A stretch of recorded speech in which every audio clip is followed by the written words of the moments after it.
Deborah, hi. Come in. Thanks. I can't stay long. Right. What's wrong, Dermot? Normally ask me out twice before we've even reached the kitchen. Got the sack today. Oh, no. Why? Had an argument with a customer. Oh, well, if that was a sacking offence, I wouldn't have any staff. Well, it wasn't just an argument.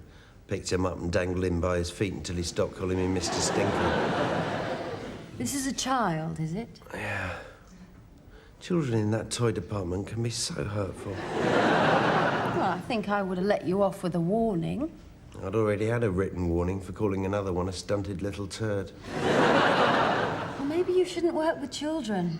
No, this was an old lady in the China department. Maybe you shouldn't work with human beings.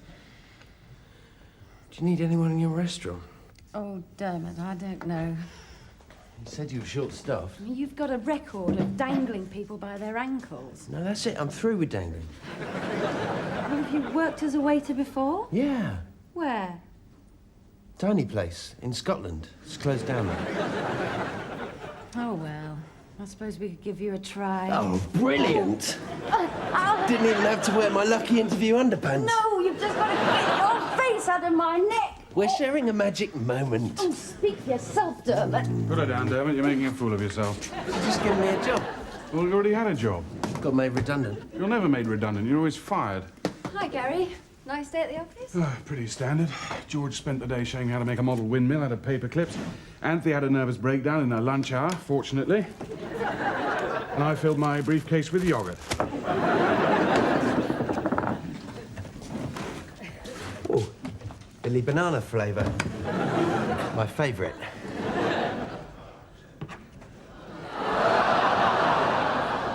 Well, I must go. I came to ask you if you could move some of your things out of the garden shed to make room for some of my stuff.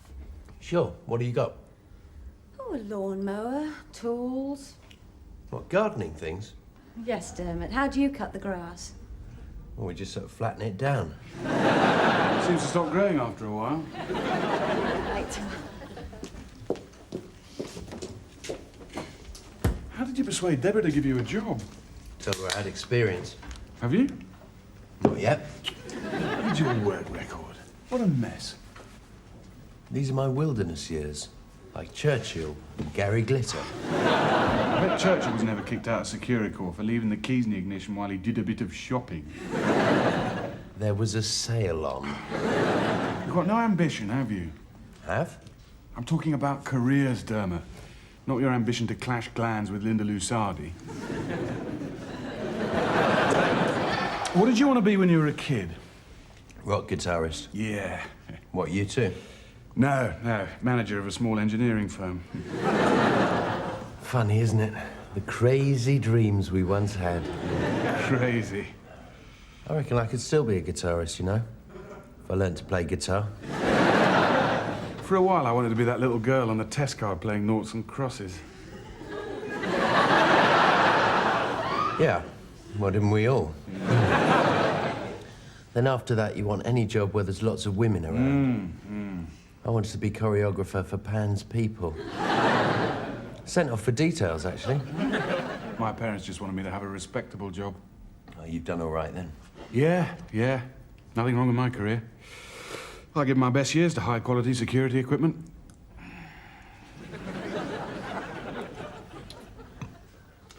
I mean, look at Dermot. He's been around. He's had lots of interesting jobs. Briefly. I'll tell you, we once nearly sold a pair of shoes to Bamber Gascoigne. It probably wasn't as exciting as it sounds. No, I'm sure it wasn't. I was excited for a while. Back in the 1960s. Found it rather worrying. Now Dermot's going to be working with Deborah. George, when was the last time we had somebody young and attractive in this office? Oh, I think that must have been Cindy. No, you can't count Anthea's dog, George. No, I suppose not. You know, when I first came here, within 3 years, I was going to have 2 pert secretaries and an executive drinks cabinet. What have I got? Anthea and a flask. What do you want 2 secretaries for? I don't know. I think I was going to take one home at the weekends. I've got the biscuits you like, George. That's the entertainment budget shot to pieces. thank you.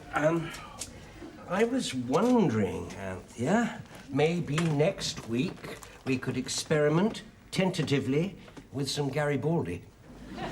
This is what it's like at the cutting edge of British industry. Don't rush off, Anthea. I'm going to ask you something. Do you see me as a dynamic entrepreneur or a complete failure? Well, it's not that hard, is it? I'm obviously not a complete failure. I think I know the answer to that. Let me put it another way. Do you think this is the right environment for an ambitious and thrusting young executive? Well, isn't it more important just to be happy? Well, it's nice, but it's not... No! I think too many young people are scrambling to get ahead at the expense of older people. I'm sorry, but that's what I think. Bloody hell. What was all that ranting about? I thought Ian Paisley walked in the room. I think she's a bit sensitive. It's her birthday on Saturday. What, again? Didn't we get her something last year to cheer her up? Yes, a new in-tray. Oh. Did it cheer her up? I don't think so. Oh, we can't give her that again then, can we? Best present I ever had was a little blue tricycle. But I suppose that's a boy's thing, really. George, I think it's time we did something special for Anthea. I sometimes get the impression she's afraid of me. Oh, I think you're being oversensitive. Why don't I take us all out for a really nice meal? Anthea has a bit of a sensitive stomach. We'd have to take her somewhere where she'd be looked after.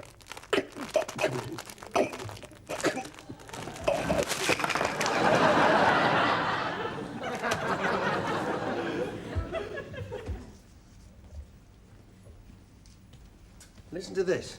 A customer you are serving has a piece of food stuck on his chin.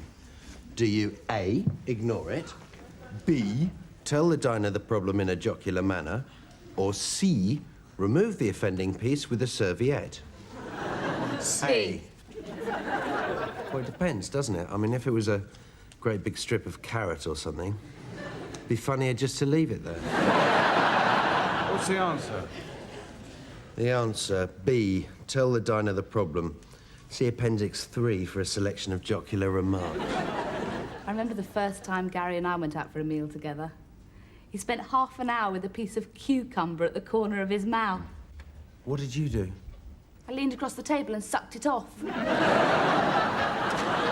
then. We were romantic in those days. Yeah. This'll give us some ideas. My parents used to play it with me. Who's the Postman? An amusing career game for young folk. What else did you find in the shed? Oh, nothing as fun as this. Let's play with the lawnmower. No. Dorothy, you can be the doctor's wife. Who do you want to be, Dermot? Don't I get a choice? That's the only woman left. I lost the assistant librarian.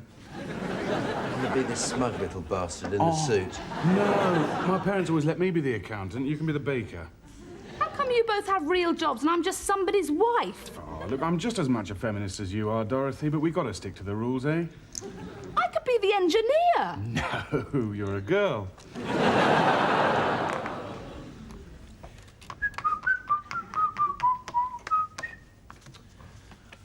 You purchase an imprudent brand of flour. Cool, this is terrifying. Acquire 2 blue collar cards. Your husband picks up something nasty in the surgery. Lose 1 climber token while you restore him to health. Oh, come on, you two. This is educational. It'll help you with your careers. There's nothing wrong with my career that a decent salary wouldn't improve.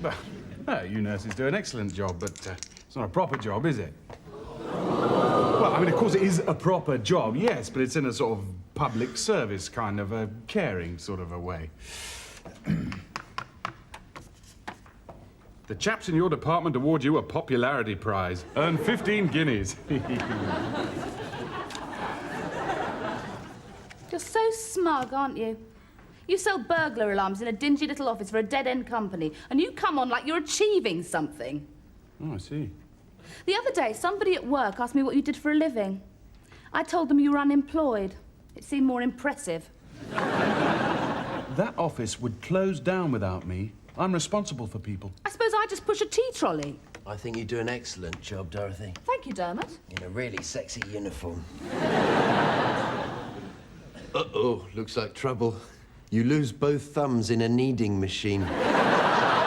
Miss 6 turns. Oh, no. You don't have to worry about me.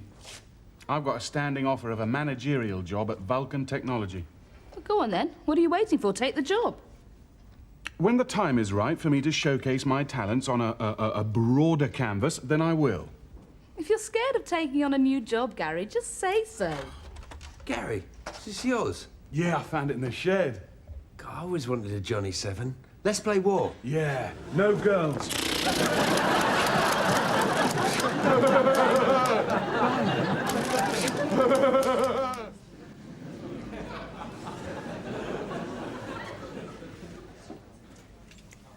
We're ready to order now. Okay. I'll go for the souffle roquefort and mange tout.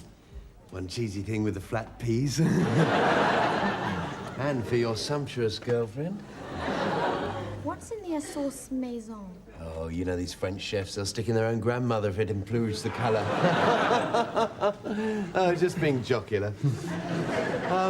No, it's sort of mushy. I think there might be a few prawns. Yeah, perhaps I'll have the chicken salad. Chicken salad. Thank you, darling. Thank you. Dermot, the kitchen staff are getting slightly confused. You've put here, glasses, no neck. Yeah, that's the bloke over there. So I can tell who's having what. Oh, right, that would explain. Perfume, fantastic breasts. Sorry. Stick to the table number, Dermot. Okay. Hi. Hello. Has he flambéed anyone's trousers yet? No, not yet. I've put you over here. Thanks. Special occasion, is it? Gary's entertaining his staff. Oh, that's generous. Well, would be if I wasn't about to sack him. You're not sacking them, Gary. You're resigning. I've told you it amounts to the same thing. The company will close that office down without me. Even if they don't, do you think a new boss is going to keep George and Anthea on? Well, they're probably better off moving on anyway. I mean, Anthea jabbers away to herself like she's a victim of some awful laboratory experiment. I bet she was all right till she met you. George is about as easy to understand as Birmingham. Anything to drink? Oh, God, you're not serving us, are you? I'm fresh and enthusiastic. No, you're untrained, incompetent, clumsy, and probably dangerous. Same thing, same thing. Anthea's going to be jumpy enough without you tipping a halibut down the back of her dress. Leave it out, will you? Try to impress Deborah. I'll have a vodka and tonic, please, Dermot. And Gary will have a straw and a bottle of the house white to calm him down. Cure. You'll have to tell George and Anthea I can't. It's typically arrogant of you to assume they can't go on without you. They can't. Have you ever watched George trying to unstaple his tie from a piece of paper? Well, I'm not telling them. You're the captain of industry. I just push a tea trolley, remember? You forced me into this job in the first place. It's Macbeth, isn't it? All over again, exactly. Oh, exactly. Macbeth. That's the play about a burglar alarm salesman who ruthlessly accepts a job just outside Hendon, egged on by a nurse without a proper job. I'm not a burglar alarm salesman. I'm a security Look, consultant. Gary, the whole... Oh, hello. Happy birthday. Very nice. Happy birthday, Anthea. Thank you. Pretty brooch. Oh, I got that with my first salary check from Gary. So I thought this was a good time to wear it. Well, we should do this every year. Ah, well, who can tell where we'll be this time next year, George? Oh, I think this job will see me through to retirement. Well, that's a comforting thought, isn't it? How about a drink, George? Oh, here we are.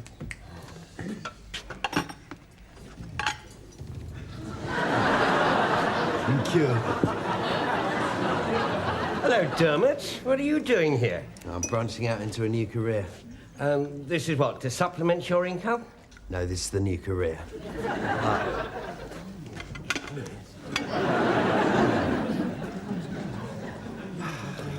There you go, mate. And for you, madam, the moist, tender breast of chicken, delicately mounted on a bed of pouting greenery. Enjoy your meal. If my girlfriend wants you to slobber over her, I'm sure she'll ask. You think I've got a chance, then?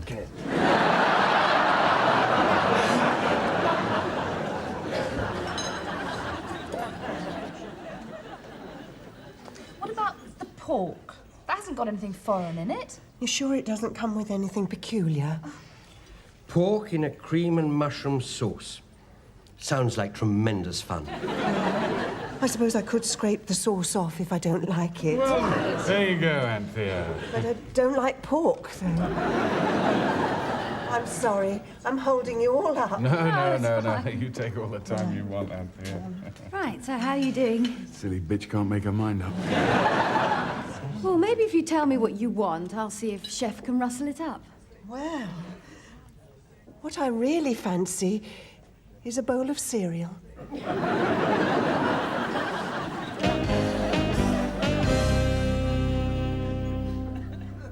No, at times Gary can be frighteningly efficient. Makes me look a bit of a bumbler. I expect you save yourself for when you're at home. Oh, good Lord, no. When I get home, I go all vague and dithery. We're a bit of a happy family, really, in the office.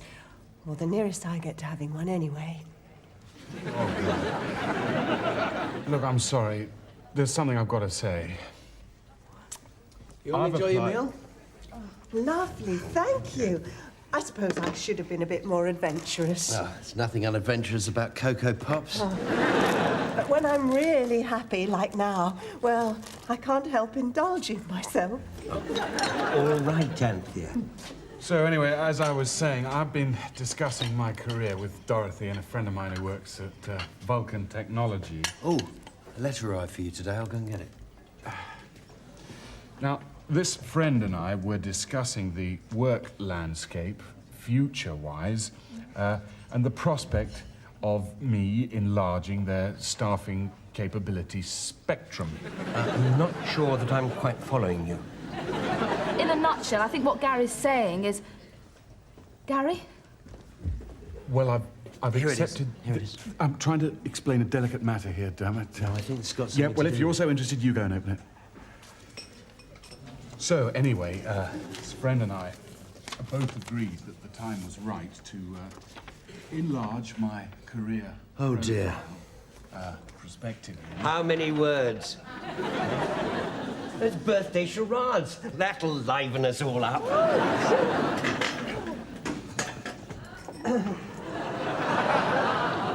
Oh, right. 2 words. Second word. Lobe.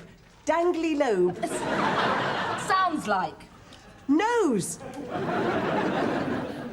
Course of orthodontical treatment. Mouth, lips, gob. Nose. Can we have our bill, please? Oh, shut up! Sounds like gob. Job. Nose. First word. No first word. Nodding job. Italian job.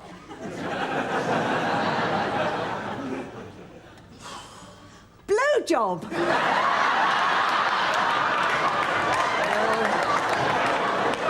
That doesn't sound right.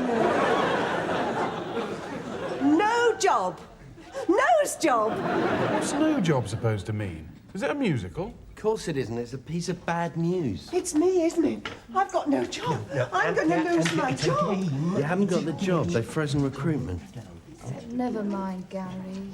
At least George and Anthea didn't understand a word you were saying. Hey, smart ass.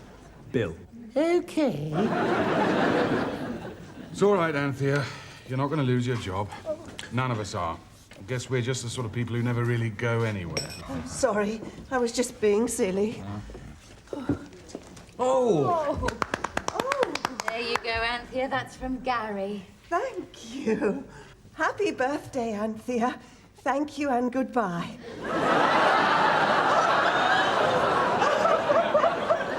Sometimes I wish I was just a bloody waiter. She had a bit of cucumber on the side of her mouth.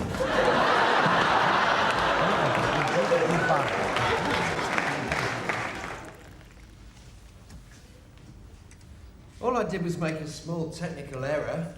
Technical error? The man caught you trying to slip your tongue in his girlfriend's mouth. I was just trying to be helpful. Overall, though, I think I made a good impression on Deborah, don't you think? Well, it's hard to say, really, isn't it? The fact that she sacked you isn't a good sign, is it? Bit of a setback, yeah. Anyway, I'm off to bed. Where's Dorothy?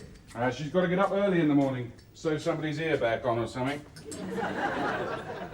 I better get some sleep myself.